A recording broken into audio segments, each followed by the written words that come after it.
Nagkikita pa raw sina Kim Chiu at Paolo Avellino kahit tapos na ang taping ng What's Wrong with Secretary Kim.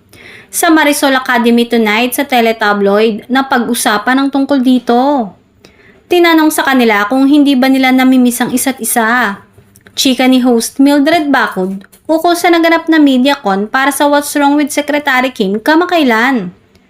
Pero kahit daw tapos na yung taping ng What's Wrong with Secretary Kim, twice a week daw ay nagkikita pa rin sila, aniya pa. Kasi raw sa trabaho, dagdag pa niya. Tila hindi naman naniniwala si host Roldan Castro na for the work lang ang pagkikita ng Kim Pao. Di ba ginagawan nga ng issue yung nawala sila? Tapos nagulat na pagbalik ni Kim, tan siya. Tapos nahuli rin si Paolo na umitim din. Parehong umitim, dagdag pa ni Bacud. So nag-beach, di ba? Saad naman ni host Romel Placente. Samantala, maging sa It's Showtime ay kapansin-pansin din ang pagtanang kulay ni Kim na obviously ay galing sa beach.